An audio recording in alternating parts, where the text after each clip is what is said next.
cervejeiros, sommeliers, entusiastas de cerveja, bem-vindos a mais um episódio do Beer School. Segundo vídeo dos meus testes do uso de Kveik, e hoje eu vou falar... eu juntei assim um monte de mitos e verdades e coisas que se falavam nos grupos e fui estudar eles um pouco a fundo para ver o que acontecia. E o principal deles, talvez, é o fato de fazer bottom cropping ou top cropping. Tirar a lama. Como que você vai usar a lama? Se você vai pegar do Krausen ou vai pegar lá do fundo igual a gente faz com cerveja normal? Vamos lá?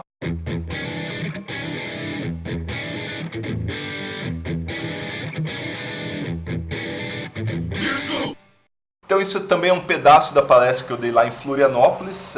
A palestra na íntegra é só para quem estava lá, logo vai ter mais uma vez, então vão lá, sempre é muito bom. Mas eu trago alguns pedaços principais aqui para o canal. Então essa parte era sobre problemas, mitos, soluções, sugestões, porque era muita coisa, eu não sabia o que falar. Basicamente dúvidas que eu vi rolando na internet aí, eu falei, vamos buscar a ciência disso. E a primeira e mais polêmica de todas era sobre o reaproveitamento. Como que a gente faz o reaproveitamento adequado do Kveik?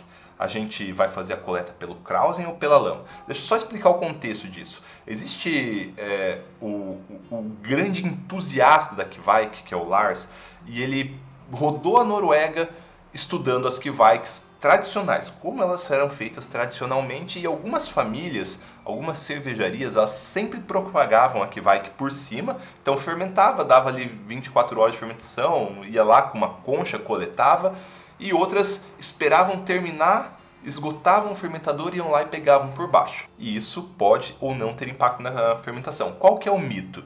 O pessoal fala, se a levedura é coletada por cima, tem sempre que ser coletada por cima. Se ela é coletada por baixo, tem sempre que ser coletada por baixo. E as outras pessoas já falam ao contrário. Não importa, propagação é propagação, lá na Noruega é na Noruega e não tem nada a ver isso. Então vamos analisar a parte científica da coisa. Fiz um modelo até em Excel mais simples, eu acho que a gente vai utilizar isso daqui para modelar o crescimento microbiano e tentar simular o que aconteceria em diversas condições de coleta de lama.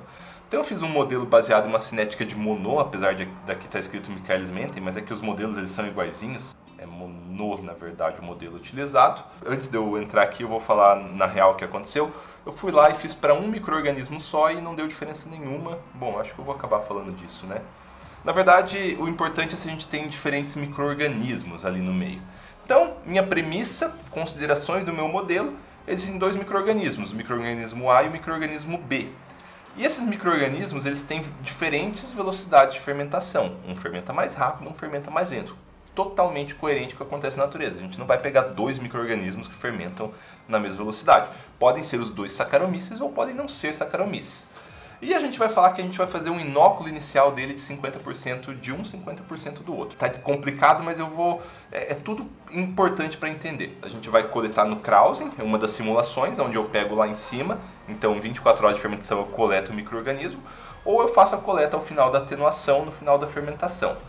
E, muito importante, essas duas considerações, existem açúcares que eles consomem diferente. O A consome um açúcar que o B não consome, e o B consome um açúcar que o A não consome, ou o A consome muito mais rápido um açúcar e o B consome muito mais rápido o outro. Essa premissa ela é fundamental, porque quando eu coloquei que eles consumiam o mesmo açúcar e não tinha açúcares diferentes, um sempre matava o outro. E foi bem engraçado porque eu fui lá, conversei com a Gabriela da Levtech, falei, olha o que está dando meu modelo. Ela falou, tá totalmente certo, é o que acontece na fermentação de açúcar, onde sempre tem um micro-organismo predominante. Fermentação de cachaça, sempre tem um micro-organismo predominante. Falei, putz, que legal, validei meu modelo então. Para mim estava meio estranho e aparentemente bate com a realidade.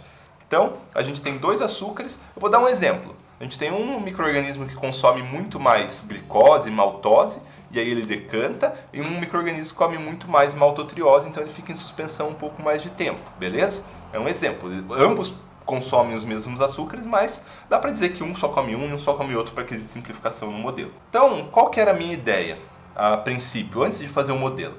Eu pensei assim, bom, a gente vai fazer um inóculo, ele tem uma concentração diferente no início, a gente não sabe quanto tem de um, não sabe quanto tem do outro.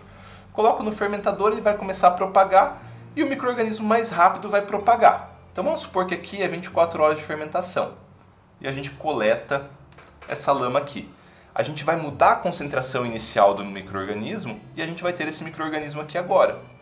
Já se a gente pegar e esperar um pouquinho e coletar no bottom cropping, a gente vai mudar a concentração do micro-organismo, porque o mais lento ele teve tempo de se propagar também. Então, essa era a minha premissa. Eu ia falar, antes de fazer o modelo, bom, dá diferença coletar por cima ou por baixo, porque um você vai pegar o que foi mais rápido, outro você vai pegar o que foi uma maior concentração do micro-organismo mais devagar.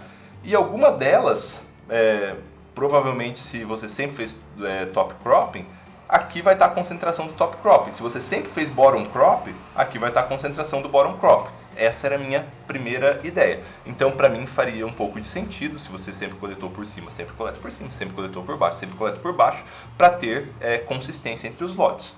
Mas vamos lá. Primeira simulação. Eu peguei, bom, aqui está substrato 1, substrato 2, concentração do micro-organismo 1, concentração ou quantidade do micro-organismo 2, né? É tudo feito sem condizer com a realidade, mas não tem 50 micro-organismos, é só para a gente entender o que está acontecendo, tudo bem? E aqui a fração do micro-organismo 1 e do micro-organismo 2, como tem 50 de um e 50 do outro, tem 50% de cada um. Aqui os parâmetros da equação de Monod de um e do outro. Então quer dizer que o micro-organismo 1 consome mais rápido um substrato, o micro-organismo 2 consome mais rápido o outro. Então passou 2 horas, o micro-organismo 1 cresceu mais que o micro-organismo 2, então mudou a fração da concentração deles no meio. Depois, o micro-organismo 1 ainda é mais rápido, ele cresceu mais, o outro cresceu, mas cresceu menos, e vai mudando a fração, até chegar em 24 horas, que foi a hora que eu coletei. Eu coletei nessa fração. Aí eu vou lá, vou fazer minha segunda coleta. Quer dizer, eu vou pegar essa quantidade aqui, eu coletei, né, minha lama, eu vou pegar minha lama e vou jogar no começo de uma nova fermentação, então ela vai vir para cá, para o começo da fermentação. Então era 64,36, mudou. Como agora a gente tem muito mais o micro-organismo 1 e ele é mais rápido, vai fermentar, fermentar, fermentar, e olha a diferença que agora a gente tem na concentração na hora da coleta. A coleta é aqui, ó, em 24 horas. Então, aumentou ainda mais a fração do micro-organismo 1 e diminuiu ainda mais a fração do micro-organismo 2. Vou fazer mais um top cropping, isso aqui vai ser minha condição inicial. Fiz mais um top cropping, quer dizer, já estou na terceira geração, eu acho que eu pulei alguns top croppings aqui, que já deve ser a quarta. 91%, fiz mais um top cropping, peguei daqui e mandei para cá. Olha o que está acontecendo, eu estou inibindo o segundo micro-organismo, porque eu estou coletando muito rápido, eu estou coletando cada vez mais rápido, eu não estou dando tempo do segundo micro-organismo se desenvolver. O que é isso? Por que isso está acontecendo? Isso é bom ou isso é ruim? Se eu fizer isso, eu vou ter muito mais influência do primeiro micro-organismo na fermentação do que dos outros, porque o primeiro ele vai se desenvolver muito rápido, quase toda a parte sensorial vai vir do primeiro micro-organismo, e os segundos eles vão estar ali sempre colocados em quantidade mínima, quase nada na cerveja, menos de 1%. Então, se a gente fizer sempre top cropping, a gente vai estar purificando um micro-organismo. Apesar de a gente estar trabalhando com um blend, com um mix de dezenas talvez de micro-organismos, fazendo top cropping, sempre top cropping, a gente está isolando um micro-organismo. Mas calma que nem tudo é bonito, hein? Vamos fazer agora da coleta da lama. Mesma coisa, condição inicial, só que agora em vez de eu coletar aqui, eu vou coletar aqui, quando ela termina, tudo bem? Mesma condição, começa com 50%. Então, a gente começa aqui, em vez de coletar aqui, agora a gente coleta ali embaixo, ó. E eu até deixei aqui em cima a concentração ali embaixo do micro-organismo A, 66%. E olha que louco, a próxima vez que eu for coletar, ele vai estar em 67% lá embaixo. E se eu coletar diversas e diversas vezes, ele vai estar sempre em 67%. Por quê? O primeiro cresceu e estagnou. Enquanto isso, deu tempo para o segundo crescer. E eles vão ser pegos sempre na mesma concentração. Sempre, sempre na mesma concentração. Um micro-organismo não inibe o outro. Agora, pensa aqui. Se o segundo micro-organismo for ruim, se ele tiver um impacto ruim, e já era feito top cropping porque isso inibia o segundo micro-organismo. Então, realmente existe diferença entre top cropping e bottom cropping. Mas aí eu acabei vendo pelo modelo um efeito que eu estava vendo muito nas minhas fermentações, vendo muito relato e que faz muito sentido. Vamos pensar aqui, eu só mudei um pouquinho os parâmetros só para dar certo. Se a gente faz sempre bottom cropping, o que acontece? A gente sempre tem uma fermentação constante, a mesma quantidade de micro-organismos no começo, sempre vai ser uma fermentação com muito mais padrão. Agora, se a gente faz top cropping, a gente começa com uma concentração muito alta de um micro-organismo, extremamente baixa do outro, mas tem um açúcar que só o outro consome, o que vai acontecer? Eu mudei um pouquinho os parâmetros aqui só para ajustar no gráfico, tá? Tem uma hora que o primeiro micro-organismo vai estagnar, então em amarelo é o primeiro micro-organismo, ele comeu tudo que ele comia, ele não come mais, mas está cheio de comida do segundo micro-organismo ainda. E esse micro-organismo, que estava em condições pequenas, zero, praticamente zero, ele vai comer. E uma hora ele vai crescer e vai ter uma segunda fase exponencial, o que de alguma forma explicaria o efeito que a gente está vendo da fermentação começar, estagnar, porque o primeiro micro-organismo parou, aí a gente agita, não volta, mas de repente ela volta. Por quê? Porque foi o outro micro-organismo que acabou fazendo essa atenuação, entrando ali no meio e fazendo. Claro, só suposição, tudo bem, pessoal? E para um micro-organismo, que é o caso de leveduras isoladas, o que acontece? Não dá diferença nenhuma. Tu faz top crop e bottom crop, uma concentração sempre vai ser a mesma, sempre vai ser 100% de um micro-organismo e tanto faz.